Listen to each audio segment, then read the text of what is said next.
Welcome to the daily update, where I'll go over the action in the market for Wednesday, July 16th, and we'll see how things look for Thursday, July 17th. Before diving into today's video, if you find it helpful, consider a 30-day free trial to the SPX investing program. This trial lets you explore my unique approach to market analysis. Full-length daily and weekly videos are available on a delayed basis after the market closes. For immediate access, become a member by clicking on the link below. Okay, well, CPI came in hotter than expected, PPI came in weaker than expected, and so we're not seeing a lot of continuity. Now, there's some talk that, well, PPI, if that's lower than expected, that means maybe the tariffs aren't going to be that big of an impact. But there's some things that are included in CPI that are not included in PPI, and some of that has to do with the impact of the tariffs. So we're still dealing with a positive market, and we're overextended as far as sentiment, working off still a lot of this extreme positive condition that we've been dealing with. But we're setting new highs with the NASDAQ and NASDAQ 100, but we're pretty much neutral. It's not really showing an awful lot of conviction. In fact, the momentum for the NASDAQ 100 continues to be negative. So you're just continuing to see a market that's looking pretty exhausted. We're just kind of trailing along here. There was some news that came out earlier in the session that, looks like President Trump's going to fire Jerome Powell. Based on what I know about this, he can't really do that. Now, he could come up with some interesting ways of trying to make him go away, like saying, all right, well, you're using all this money to refurbish the offices of the Fed, and yet at the same time you're telling everybody else in the country that we have too much debt and that we need to be better with our spending and all of that. That could be considered some kind of not acting the right way, and he potentially could be removed because of that. But there's all this speculation going around. But there was something that came out that said, yeah, it looks like President Trump, who appointed Jerome Powell, but when you pick a Fed chair, it's not like the president can go out, like for the Supreme Court or a lot of the cabinet posts, he can pretty much pick anybody he wants. Well, when it's for the Fed, you have a pool of people that the Fed chooses, and then it's like you have to pick out of that particular pool for who is going to be the chairperson for the Fed. So it is a little bit different there. But it's a little going back and forth. Here it was Trump against Musk, and now it's Trump with Powell. But there, a report came out saying that, and then the market just immediately went down because that's a vote of non-confidence in the market at that point. And then a little while later said, well, not really likely. And then the market bounced back up from that. So these are the little things that go on. I mean, it's a big thing, but as far as how it impacts the market, they see something like this and they sell, and then it's like, well, maybe that's not true. Then they come back in and buy. But we ended up having an up day, but not an awful lot of conviction right now as we continue to be below average with volume. So at the open, we had a higher open. There was positive reaction to PPI, but then right after that, we were higher at the open, but then we saw selling, and it took us down to the unchanged level. We actually fell down to S1 at 62.23. We found support right at S2, 62.02. So we're still maintaining price above the 6,200 level. Then this is when it says, well, maybe it's not very likely. Prices rebounded back above S1 and got up to the unchanged level. And then it closed slightly above the daily pivot at 62.62. So, yeah, bit of a roller coaster ride there. We were up 0.32%, still below average with volume. Summer months, not a surprise there. We're still positive on all time frames, short, intermediate, and long term, but there's not an awful lot of conviction. We're just kind of drifting now, which there's something to be said for that. Now, there's other data coming out. There's geopolitical things that could come to the forefront. There's some bombing going on between Israel and Syria now, and We'll see if that's going to escalate. There's been meetings between Trump and Netanyahu from Israel, and they're wondering, okay, we had the 12-day war. Is there going to be, part two of this? Is that going to come on here pretty soon? Not really sure about that, but that could end up having an impact on the market if something like that unfolds.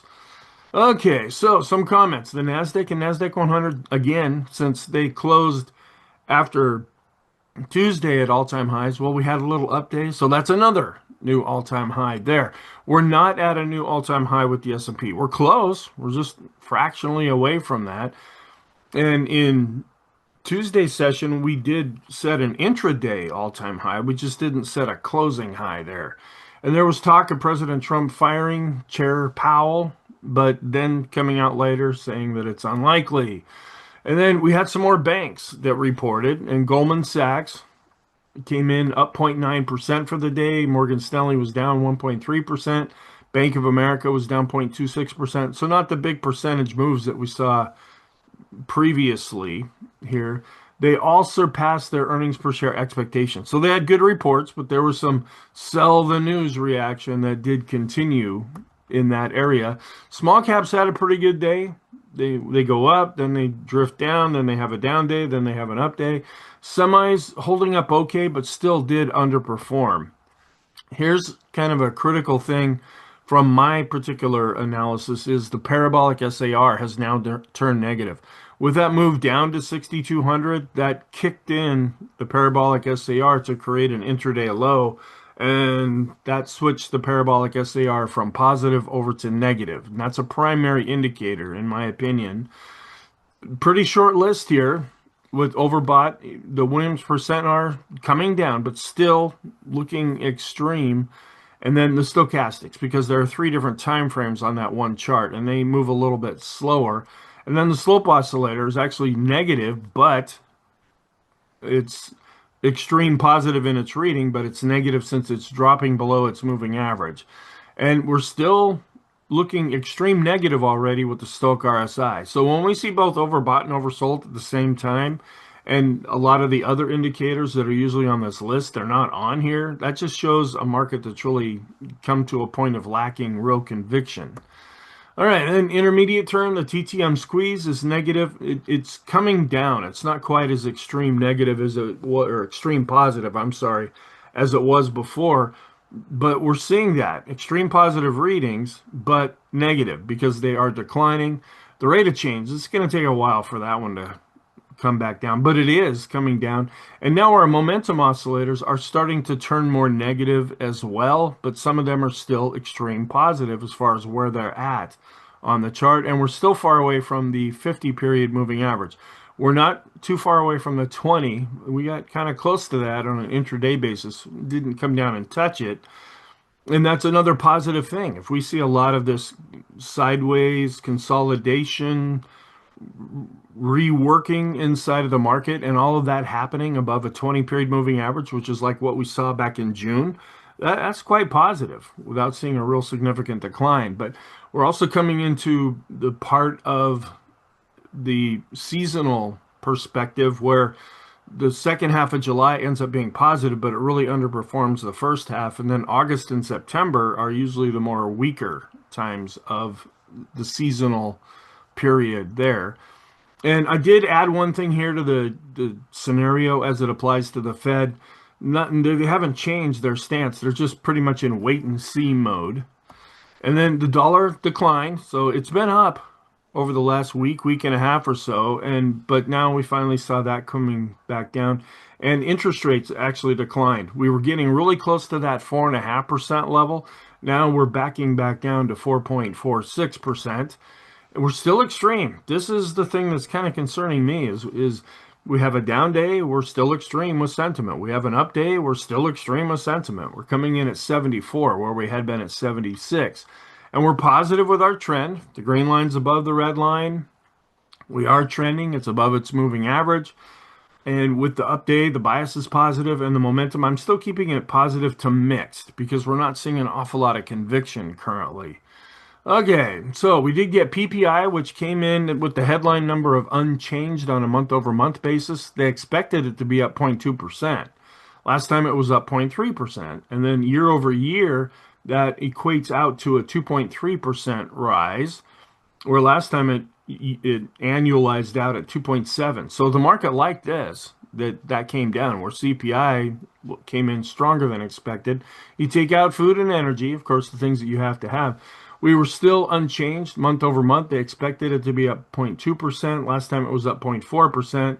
That annualizes out to 2.6%, where last time it annualized out at 3.2%. So that is coming down. And then industrial production came in stronger than expected. So there's more producing going on. That shows economic strength. It was up 0.3%, more than the 0.1% they thought was going to come out. And last time it was unchanged. Capacity utilization, it actually came in stronger than expected at 77.6. They thought it would come in at 77.4. Last time it was at 77.5. All right, then year over year, we're looking at 0.7% on a year over year basis there.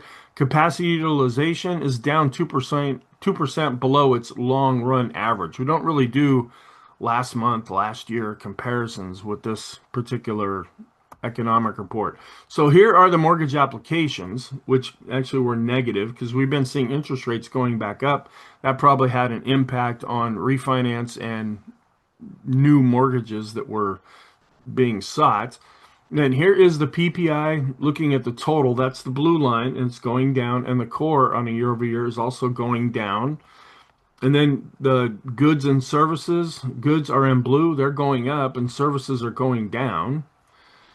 And then intermediate goods year over year, processed, that's the blue line going up, and we're turning back up slightly with the yellow line. Those are unprocessed producer price index goods.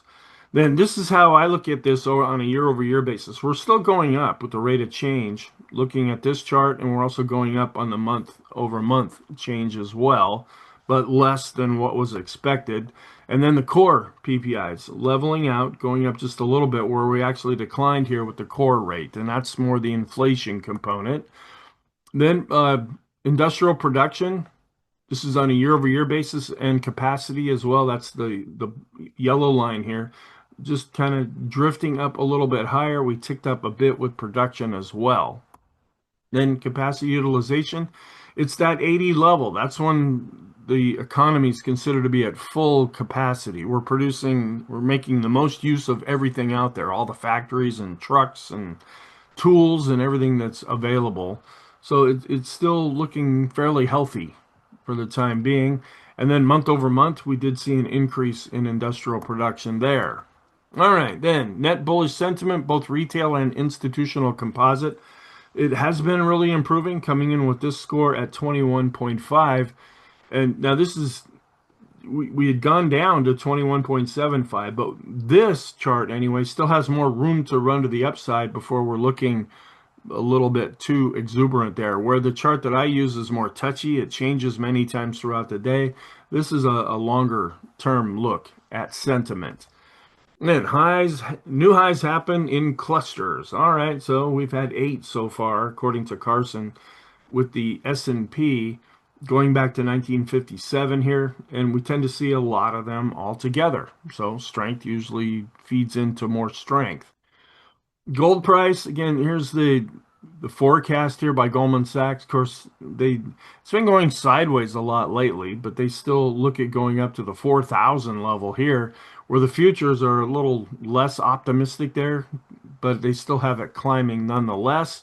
And then consumers, businesses, and foreign exporters will share the tariff cost. This is Goldman Sachs again. What they think the assumption is here. And of course, you know what happens when you assume things, but it doesn't seem to have a big impact yet. But yet, very few of the tariffs have really kicked into gear, and there's been a delay in a lot of these tariffs that have been happening. And then I did show this before because I get this chart came from a different source here. And then because of the tariff delays, the companies that are more export focused, where they make things in the US and then ship them out to other countries, they've actually been performing better and really bouncing back better.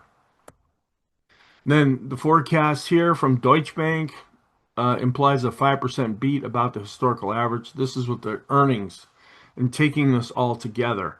I also look at FactSet, and that's what I go over each weekend. I do their blog posts, and then we keep an eye on their take on earnings overall.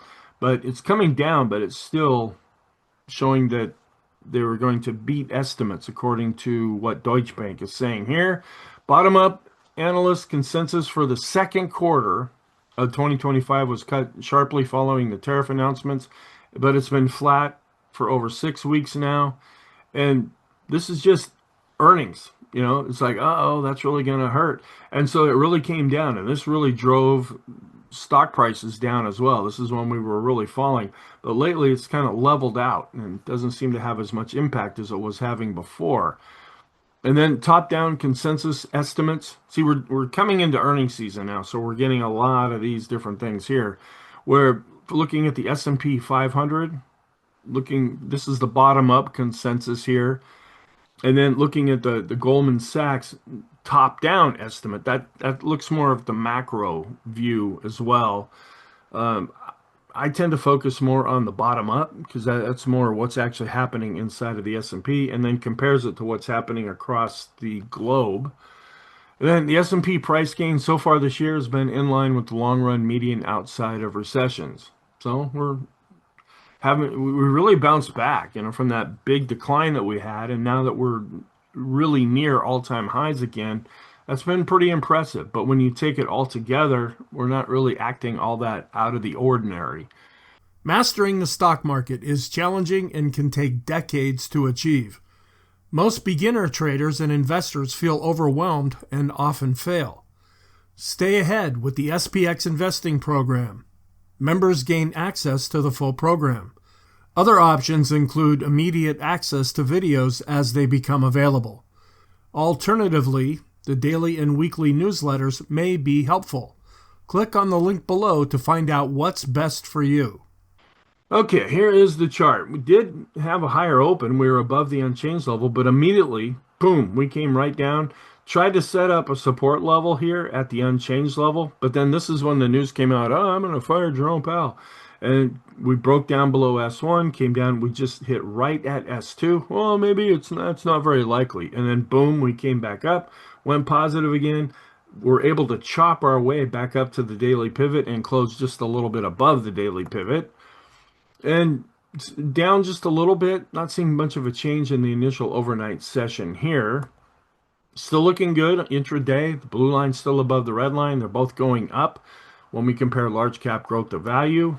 And we did drift off a little bit here with S&P intraday growth to value, looking at that ratio. End of day charts where growth was up less than value, because value got hit pretty hard when we had the down day on Tuesday. But growth was up more for the mid caps and up more for the small caps. So we're seeing a bit of a bounce up here with the small cap growth to value ratio, mid cap growth to value ratio, and we're still going up here because these are different metrics that I use for this. Some of these are weighted differently. Some are looking at they're calculated in a slightly different way as well. So this ratio is still looking pretty good, and we're breaking out to new highs with the S&P growth to value ratio, and that's positive for the market. And also ticking down a little bit, though, when we do this ratio between a growth to value ETF and coming down a little bit with discretionary to staples. But still, this has been showing an improvement in the bigger picture where we just saw the recent golden cross with this ratio. And so we're still coming down with the green line in the short term. It's positive, and we're starting to roll over a little bit here with the ADX, but we're not dropping below the moving average. Now, this is the short-term ADX. A little bit of a rollover, a little bit of a decline here with the green line, with the red line coming up. Okay, are we starting to see something develop here? We just want to be aware of that. We have the parabolic SAR turning negative, seeing a little bit of weakness here with our trend indicators. We'll just keep an eye and see if it starts to develop this way. In the meantime, though, we are still positive, and we're below average with volume, and that's consistent from what we've been seeing here. And we not really moving all that much with the VIX on a closing basis. That's the line chart. We did spike up when stocks were going down, or the S&P was going down, and then we were able to come back under the moving averages, which are now declining. And we also spiked up with the VIX of the VIX, but then came back down under the moving averages by the time things closed. We went up with this particular fear gauge and we're just ticking down a little bit with this other fear gauge. So not a real confirmation there. Coming down a little bit with the equity put call ratio daily chart. And we're back to declining again with the 5-day chart, but we're still going up with the 10-day chart. So that's just showing a more lack of conviction. We did really go up as far as volatility risk premium. This is it had been trailing along above the band here, and now we saw that really spike up. And that could possibly conclude that maybe some more fears coming back into the market. But the advanced decline lines, based on price and volume, did tick up after we had been seeing these decline, but in the bigger picture, they are still positive. But when we look at the 10-day advanced decline line oscillator, we're still below zero and we're still declining. So this is showing some more longer term weakness with the advanced decline line. We did bounce back up in the short term, though. We had actually dropped a little bit negative with the short term advanced decline ratio. That bounced back up. In the red line, which is intermediate term, that also bounced up. And we're still rolling over with the 5-day and 10-day moving averages of the new highs minus the new lows. We're seeing new highs really starting to drop off here and not really much of an expansion of the new lows. But the drop off, that's why the moving averages are going down. We're positive in the bigger picture with accumulation distribution. We are turning up, but we're still below the moving average when we look at the boom indicator here. So this is more touchy, and so it's improving, but hasn't turned back to positive more in the short term. We're still positive here. We're going up slightly with the red line with the Chaikin money flow, but we're still declining even though we ticked up. I should say, we're still below the moving average, even though we ticked up with the Chaikin oscillator. And this is another thing. We're seeing the green line really coming down with the red line starting to come up. It's still positive, but over the last few days, we've seen a lot of weakness come into the vortex indicator. Still above advancing moving averages when we look at the advanced decline line studies, and we dropped slightly below 50 with those stocks in the S&P above their 20-period moving averages. Now we're starting to bounce back up a little bit. So this showed a little bit of an improvement there. We ticked back up with the 50, 100, and even the 200-period moving average study. And just kind of going along here. Now, even though this is a green bar, we did have that really big drop down, and that's what kicked the parabolic SAR back over to negative. We're kind of breaking the series of recent lows that we've seen. Not as healthy of a look here. Now, we could break out to the upside here. This could be just kind of a sideways pattern. But what I've been trying to point out is this basic series of higher highs and higher lows. That seems to be going away now, more in the short term. And then we're also wondering, is this some kind of a topping process that we're seeing here? And then at the bottom, we are below average with volume. So we saw a bit of an improvement back above 50 with the 20-period, 50-period, and even the 200-period moving average steady. And we're still extreme negative. Now, the Stochk RSI, which had gone extreme negative, it did bounce back up, but it hasn't come out of extreme negative territory. And we're just a little bit below being extreme positive with the Williams percent R, but it did tick back up. We're still declining with the CCI 14 and the CCI 20 chart. So not seeing a lot of confirmation with our short-term indicators. Improvement with the force index, but still below the midpoint and still above zero. So it's still positive. And we're ticking back up, but still below the moving average with the short-term stochastic, still declining in extreme positive in the intermediate short term, trying to turn back up, but haven't quite crossed above the moving average with the long short-term stochastic. And looking a little toppy here. Now we could break back above this. This could all go back and look even more positive, but we're positive for now. The green line and the blue line are still going up, but they're starting to top out as we've spent a number of days now, for the most part, being below these lines.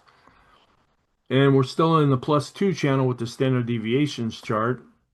A little bit of a tick up here with the balance of power. After it had gone extreme positive, we came down, but it's still above zero. So this is back to looking more positive. And for right now, anyway, the 10-period simple moving average is kind of providing an area for price. Now, we did fall down below that, and now we're coming right back up to that level as we've been just chopping along sideways. But for the most part, the lines are still going up. The green line, red line, and blue line. This is still positive with the go-no-go system, darker blue bars, and still chopping along sideways above the midpoint with the highest high value chart. And still, there's nothing real hard and fast about this. It just means that we've been going along here for a long time. This is more of a time type of a measurement here when we get above this 40 level.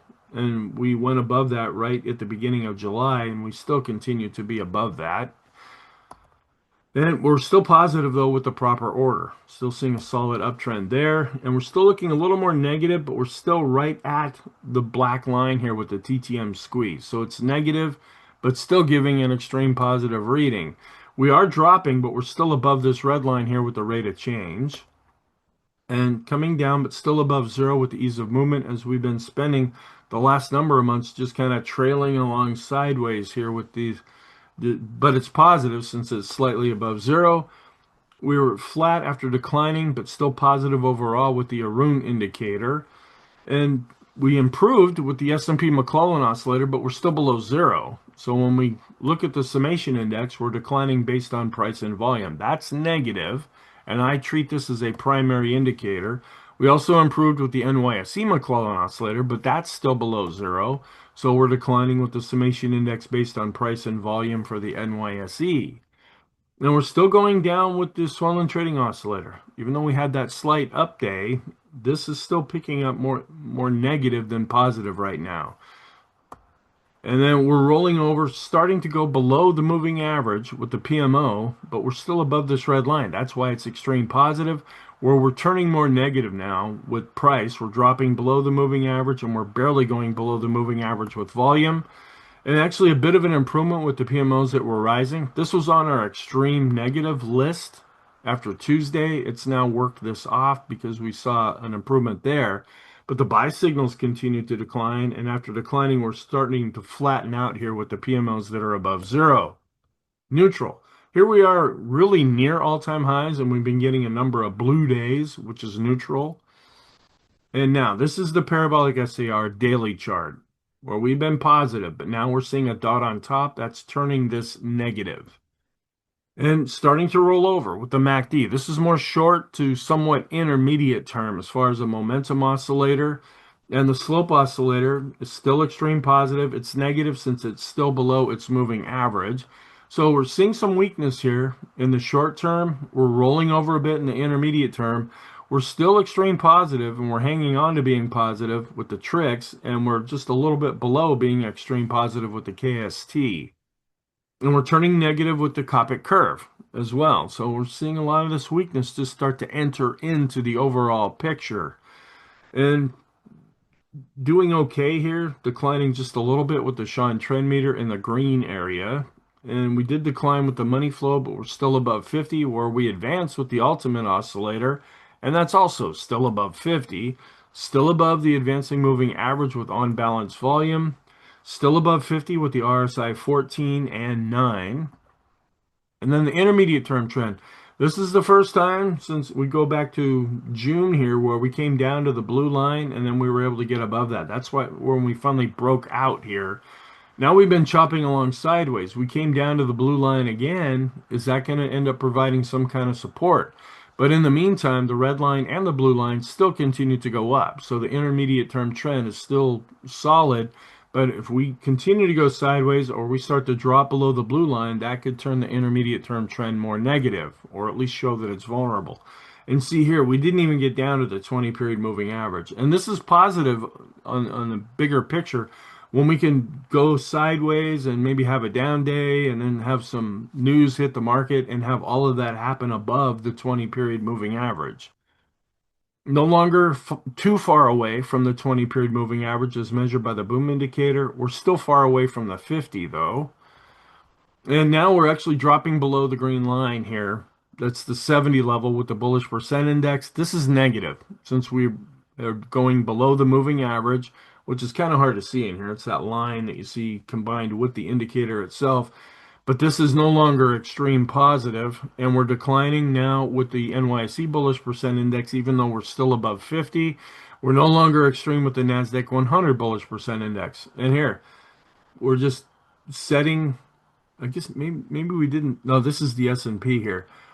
Just kind of going along sideways right now and setting all-time highs with the NASDAQ 100, and this is going down. Not really a good sign there. And we're still getting a pring bottom fisher buy signal though. Not sure what bottom it found here, but it's trying to produce that.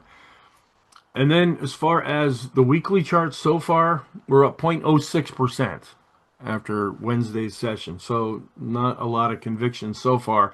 We'll see if things get a little bit clearer on Thursday and Friday. And we're kind of going sideways now, looking a little bit more negative with the hike in Ashi. We're seeing a black candle in here, and we're positive with the Kegi chart, but now we're pointing down. But the Renko chart is still positive, and the three-line break chart is still positive. Mixed picture there. And ticking back up with the 150 and 200 period moving average studies. Longer term, that's still holding up. And I just wanted to bring this up because I don't really get a chance to show this chart very much. We're on a full-on sell signal now with the Zahorchak method. We were at 10, we came all the way down to 4, then to 0, and we sat there for quite a while, and then boom, we went all the way down to 10, minus 10. Still positive on all time frames according to stockcharts.com. Bonds are still negative on all time frames, and the dollar still is positive in the short term according to stockcharts.com. And the only sector that was down was energy.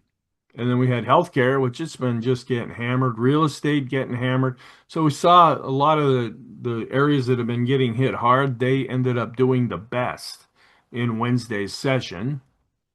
And then we had the NASDAQ above 20,700, and then everything else was negative after that. We had a BPI cross below 80 with the materials, which have been strong lately. And Canada, which seems to set new highs every day, saw a little bit of weakness there. We did hit, this is the chart that I showed earlier with the BPI crossing below 70 for the S&P. The Dow went below 44,000, NASDAQ below 20,600 after it went above 20,700. And utilities had a BPI cross below 50 as well. And mixed picture here. Some even the areas that were positive were kind of lighter green, if not gray, down just a little bit here. So not an awful lot of conviction as far as what was happening. And we are just working off of a recent golden cross with the Dow, and it was up over 0.5%. It's gone from negative to neutral with the diamonds when looking at the Elder's Impulse system, and still doing okay here, up 0.25% with the NASDAQ, but continuing to be neutral. So this is barely a new all-time high. And to see this blue, it's like, okay, it should be nice and green when something like that happens. And then the NASDAQ 100 also up 0.1%, not a big move by any means. And it also continues to be neutral with the Elder's Impulse system. Negative, though, with the PPO. As we've been going sideways more or less here, this has been drifting down with the momentum oscillator. And this is, I've been pointing this out for a while now, a weekly chart of the NASDAQ 100 coming up to this trend line. And that might be producing some of the slowdown that we've been seeing to this point. Small caps did go up, but they're still below their 200-day moving average with the S&P 600, still above the 200-day moving average with the Russell 2000, and negative to neutral now with the S&P small, with the S&P according to the Elder's Impulse system, and didn't quite get down to the 200-day moving average with the mid caps. You might call that some kind of support, but we didn't really come down to that level. Still close, but not quite at a golden cross yet. They're still negative though with the Elder's Impulse system for the mid caps. And I don't show this chart pretty much ever in this video. I usually show it over the weekend. These are the micro caps, and these are smaller companies. We're starting to see a golden cross here. It's just barely starting to either get close or starting to cross above. So that's also switching back and looking better there.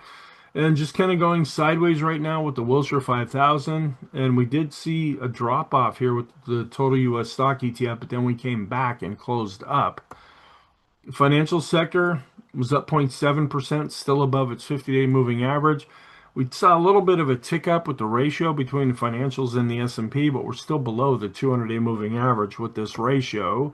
And going along sideways with the FANG index, these are the real big stocks. Apple was up 0.5%. We had Amazon down 1.4%. Microsoft virtually unchanged, down 0.04%. Google was up over 0.5% above both moving averages. Meta was down over 1%, still in an uptrend. Nvidia just keeps kind of going up here, up 0.39%. Tesla trying to get back up to these moving averages here. It was up 3.5%. Netflix down another 0.79%. It had been setting all-time high after all-time high. Now we're seeing some profit taking coming in, but we still haven't come down to the 50-day moving average. And the Dow Jones Semiconductor Index up just a little bit. That's another new all-time high, and we're in an uptrend there. And still seeing more of a deterioration of the correlation between U.S. and world stocks on a short-term basis, and longer term, we're starting to drift a bit with the correlation. Up slightly, but still in the mid 60s with oil, and we were down with the dollar. Still have not been able to get back up to the 50-day moving average. And here's the Truflation reading, 1.82 coming in now, where the CPI came in and annualized at 2.7%. And we got close to this 4.5% level, but we did fall down from that. So if we can continue to come down, that would probably help stocks. If we go back up above this red line, that might pressure stocks. And we're still dealing above the 50-day moving average with the 10-year based on price. And I wanted to bring this up. There's been some sputtering again. It was just about a year ago when we had the end of the world day. That was actually in August. And that all started in Japan. And that's the red line that we're seeing here. And they've been dealing with this going back to 1989 and zero interest rates and even negative interest rates. And it's like a domino thing that could come to the surface at any time. And we're seeing the red line continuing to go up here. And that could cause a problem. And then Japan owns the most outside of the U.S. government bonds. And if things start to go crazy, they might have to sell those U.S. government bonds. And when you sell them, that pushes prices down and interest rates up. And that was all the craziness that we saw about a year ago. So we just want to keep an eye on this. We want to keep that in the back of our mind of things that could get a little bit rocky. It could seem to come out of nowhere, but really I've been watching this for the last year, even over that, because we were watching it before things really went kablooey back in 2024. But that was in August of 2024 when that happened. And still doing okay here with the Qs to S&P ratio. When we look at our different growth to value ratios, still below a declining moving average with discretionary to the S&P and improving and looking pretty good here. When we compare large cap growth to large cap value, above the moving average, and the moving average is going up with the large caps.